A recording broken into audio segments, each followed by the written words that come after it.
Hey, what's up, guys? It's Andy with Authentic Nerds Don't Yield.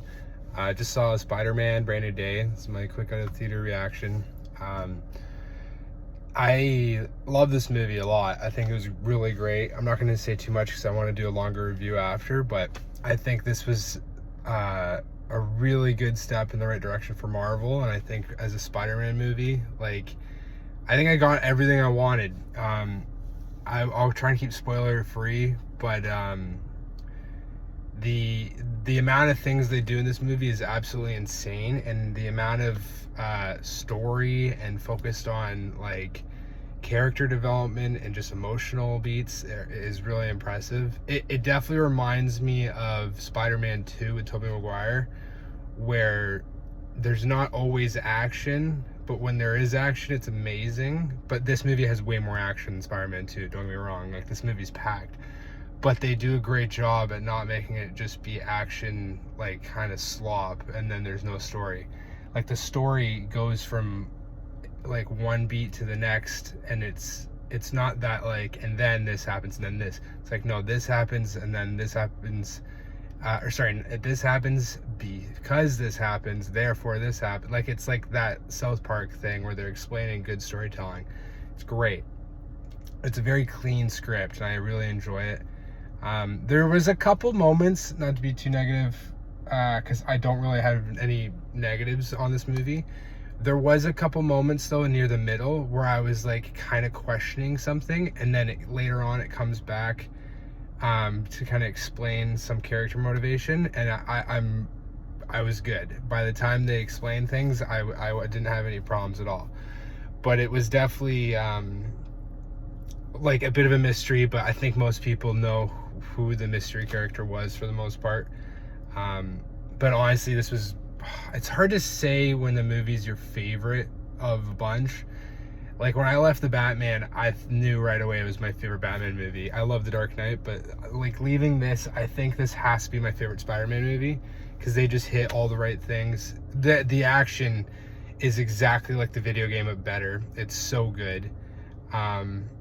The suit is the best looking Spider-Man suit ever. The black Spider suit's pretty cool in Spider-Man 3, but it's not what you really want for a Spider-Man suit necessarily. This one's perfect, and the eyes did move. I didn't realize that before in the trailers, which is great. The colors are perfect. I originally liked the No Way Home blue at the end a little more, but this settled really nicely. Saw this in 3D too. I don't like 3D movies too often. This one was actually I wasn't frustrated with it. I wasn't should I take them off? It worked really well in 3D. I do want to see this not 3D, because I feel there's a lot of things you miss. All the cast was great. This is in the trailer, so I don't find it a spoiler, but Hulk is in it, Punisher's in it, and Hulk and Bruce Banner not in it as much as Punisher, but they're both great in it. I think Punisher is really good in it. I was also impressed because this is PG, maybe PG-13. I think it's just PG. They get away with some good language where Punisher is very foul-mouthed and everything, but obviously he would act differently in his own specials and show and everything. But they did a good job blending him being in the Spider-Man kind of franchise. So I really appreciate that, and their off-screen chemistry clearly shows. I thought they were great. Some of the supporting cast was great. I love I forget her name, the woman from The Bear who played the police officer. She was great.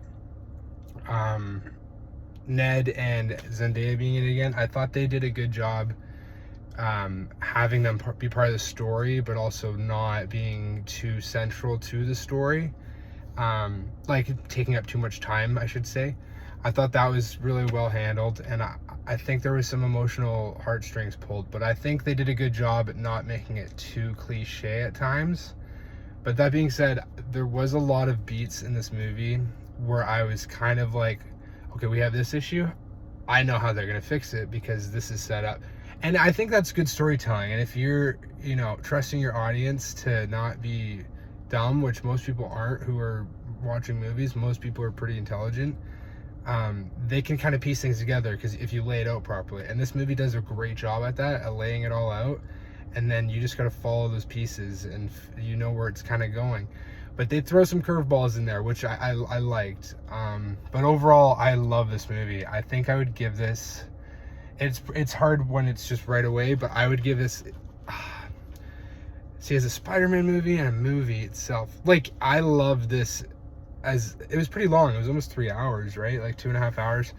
It went by pretty solid. It was pretty long, but I gotta give it like at least an 8.5. I want to say a 9, but I might go lower come to the future, but we'll go 8.8 for now. I think 8.8 is fair.